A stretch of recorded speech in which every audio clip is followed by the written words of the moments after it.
श्रोता बंधु आमे पाठ करुचे श्रीमद् भगवद गीतार तृतीय अध्याय।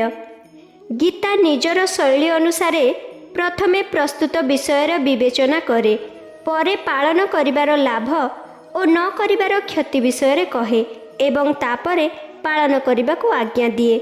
एठारे मध्य भगवान अर्जुनक प्रश्नर उत्तर दे प्रथमे कर्मत्याग सर्वथा असंभव बोली कहिछन्ति। पुनश्च स्वरूपतः कर्म त्याग करी मनरे विषय चिंता करने मिथ्याचार बोली कही निष्काम भावरे कर्म करुथिबा मनुष्य को श्रेष्ठ कहिछन्ति। एबे भगवान निम्न श्लोकरे तदनुसारे कर्तव्य कर्म करने आज्ञा देउछन्ति। श्लोक नंबर 8। नियतं कुरु कर्म त्वं कर्मज्यायो ह्यकर्मणः शरीर यत्रापि च ते न प्रसिद्धेद कर्मणः। एहर आक्षरिक अर्थ है तुमे शास्त्र विधि सम्मत कर्तव्य कर्म कर, कारण कर्म न करिबा अपेक्षा कर्म करिबा श्रेष्ठ एवं कर्म न कले तुमर शरीर निर्वाह मध्य सिद्ध हेब नाही। व्याख्या। नियतं कुरु कर्म त्वं, शास्त्र रे विहित और नियत दुई प्रकार कर्म करने को आज्ञा दिया जाइछि। विहित कर्मर अर्थ साधारण रूपे शास्त्राज्ञ रूपक कर्म यथा व्रत उपवास उपासना इत्यादि। उक्त समस्त विहित कर्म पूर्ण रूपे पालन करिबा जनक पक्षे कष्टकर, किंतु निषिद्ध कर्म त्याग करिबा सुगम। मिछ कहिबा, चोरी करिबा, हिंसा करिबा इत्यादि निषिद्ध कर्म त्याग कले जेते लाभ, विहित कर्म न कले सेते दोष नुहे। निषिद्ध कर्म वर्जित होइगले विहित कर्म स्वतः हेबाकु लागे। नियत कर्मर अर्थ है वर्ण आश्रम स्वभाव और परिस्थिति अनुसार प्राप्त कर्तव्य कर्म यथा भोजन करिबा, व्यवसाय करिबा, घर तोलिबा और बाट चला पथिक को बाट देखैबा इत्यादि। कर्मयोग दृष्टि वर्ण धर्मानुकूल जो शास्त्र विहित कर्तव्य कर्म प्राप्त हुए सेही कर्म घोर होइथाउ बा सौम्य होइथाउ ताहा नियत कर्म अटे। एठारे नियतं कुरु कर्म पदरे भगवान अर्जुन को कहउछन्ति क्षत्रिय होइथिबारु निज वर्ण धर्म अनुसारे परिस्थिति रूपे प्राप्त युद्ध हेउछि तुमर स्वाभाविक कर्म। क्षत्रिय निमंते युद्ध रूपक हिंसात्मक कर्म घोर देखा जाउथिले मध्य वस्तुतः घोर नुहे, बरं ता निमंते ताहा नियत कर्म। द्वितीय अध्याय भगवान कहिछन्ति स्वधर्म दृष्टि मध्य युद्ध करिबा तुम पाई नियत कर्म, स्वधर्म अपि चावेक्ष्य न विकम्पितुमर्हसि। प्रकृतरे स्वधर्म और नियत कर्म दुईटी जाक समान। यद्यपि दुर्योधनादिक पाई युद्ध वर्ण धर्म अनुसारे प्राप्त कर्म, तथापि ताहा अन्याययुक्त होइथिबारु नियत कर्म ठारू भिन्न, कारण सेमाने युद्ध करी अन्यायपूर्वक राज्य छड़ाई नेबाकु चाहुछन्ति।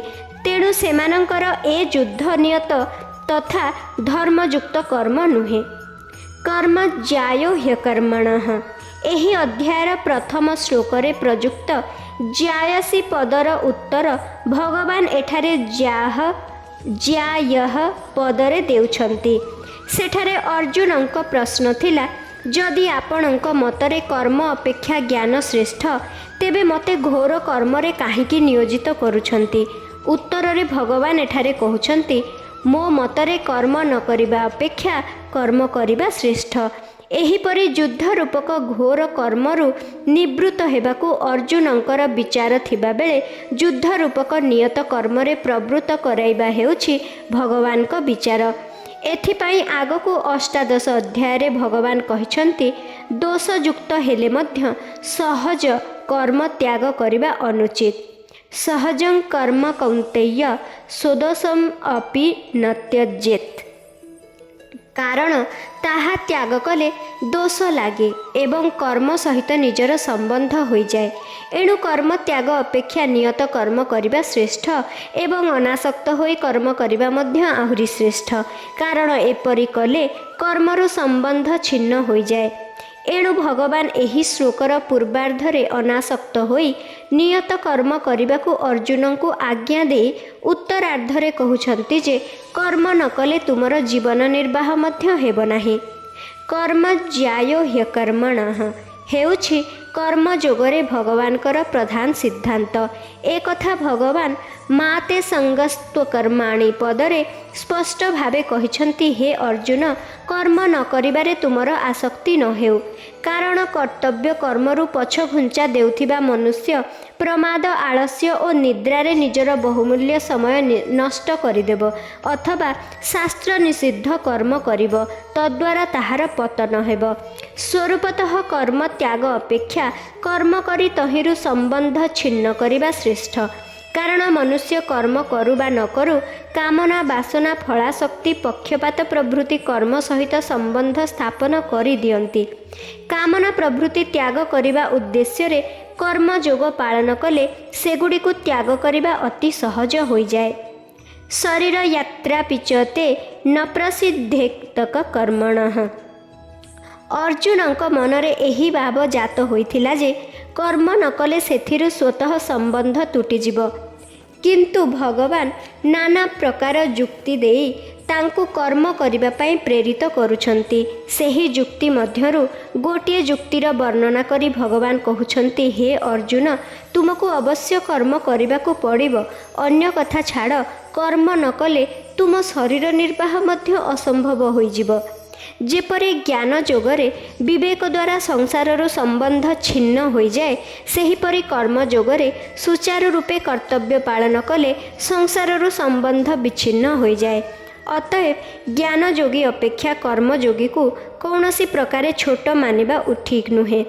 कर्मयोगी शरीर को संसार भावी संसार सेवारे लगाई दिए, अर्थात शरीर प्रति तार कौनसी आत्मीयता रहे नाही।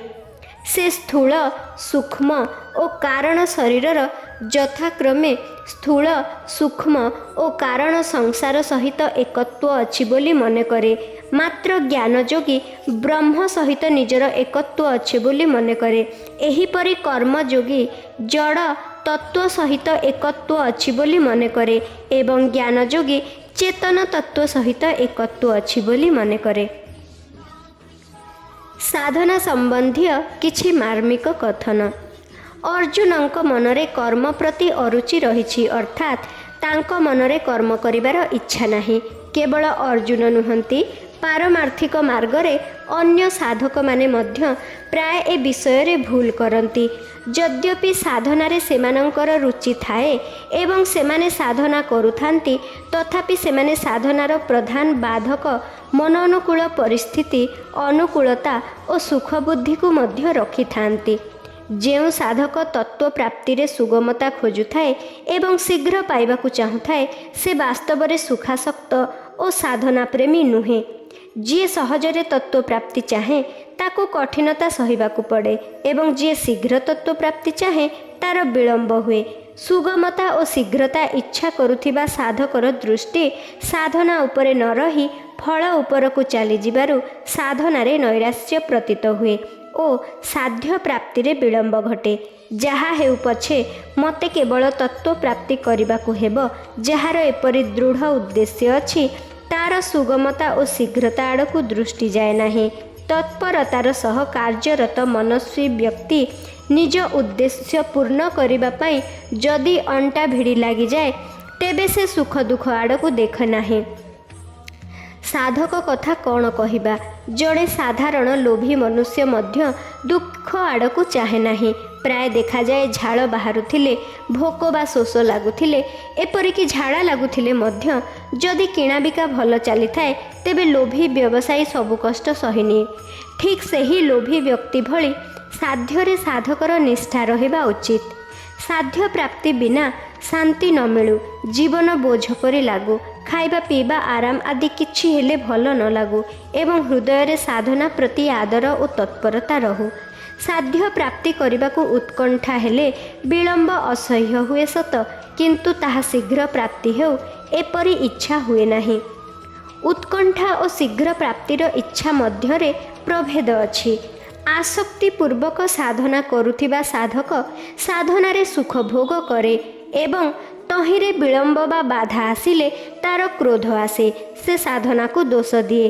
ଆଦର ଓ ପ୍ରେମପୂର୍ବକ ସାଧନା କରୁଥିବା ସାଧକ ସାଧନାରେ ବିଳମ୍ବ ବା ବାଧା ଆସିଲେ ବିକଳ ହୋଇଉଠେ ଏବଂ ତାର ଉତ୍କଣ୍ଠା ଆହୁରି ବେଶୀ ବଢ଼ିଯାଏ। ଏହା ହେଉଛି ଶୀଘ୍ରତା ଓ ଉତ୍କଣ୍ଠା ମଧ୍ୟରେ ଅନ୍ତର। ଶୀଘ୍ରତାରେ ସାଧକ ମନରେ ସୁଖ ସୁବିଧାର ଇଚ୍ଛା ରହେ ଯେ ତତ୍ତ୍ୱପ୍ରାପ୍ତି ଶୀଘ୍ର ହୋଇଗଲେ ପଛକୁ ଆରାମ କରିବି। ଏଭଳି ଭାବରେ ଫଳ ଦିଗକୁ ଦୃଷ୍ଟି ରହିଲେ ସାଧନା ପ୍ରତି ଆଦର କମିଯାଏ। କିନ୍ତୁ ଉତ୍କଣ୍ଠାରେ ସାଧକ ନିଜ ସାଧନାକୁ ହିଁ ସୁଖପ୍ରଦ ଭାବେ। ସେ ଭାବେ ଯେ ସାଧନା ବ୍ୟତୀତ ଆଉ କରିବା ଭଳି ଭଲ କାମ କ'ଣ ଅଛି। ଏଣୁ ସହଜରେ ହେଉ ବା କଠିନରେ ହେଉ, ଶୀଘ୍ର ହେଉ ବା ବିଳମ୍ବରେ ହେଉ, ମୋତେ ଏ କାମ କରିବାକୁ ହିଁ ହେବ।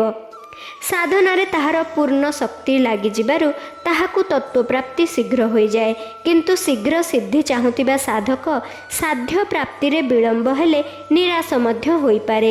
ଅତଏବ ସାଧକ ସାଧ୍ୟଠାରୁ ସାଧନାକୁ ଅଧିକ ଆଦର ଦେବା ଉଚିତ। ଶିଷ୍ଟ ଭାବ। ନିଷ୍କାମ ଭାବରେ କର୍ମରତ କର୍ମଯୋଗୀ କେବଳ ସ୍ୱରୂପତଃ କର୍ମତ୍ୟାଗ କରୁଥିବା ମନୁଷ୍ୟଠାରୁ ଅଥବା ସକାମ ଭାବରେ କର୍ମ କରୁଥିବା ମନୁଷ୍ୟଠାରୁ ଯେ ଶ୍ରେଷ୍ଠ ତା ନୁହେଁ, ବରଂ ସେ ଜ୍ଞାନ ଯୋଗୀଠାରୁ ମଧ୍ୟ ଶ୍ରେଷ୍ଠ। ତେଣୁ ଭଗବାନ ଚଳିତ ପ୍ରକରଣରେ ନିଷ୍କାମ ଭାବରେ କର୍ମ କରିବା ପାଇଁ ଅଧିକ ଗୁରୁତ୍ୱ ଦେଇଛନ୍ତି। ଶ୍ରୋତାବନ୍ଧୁ, ଆଜି ପାଇଁ ଏତିକି। ଧନ୍ୟବାଦ। ରାଧେ ରାଧେ।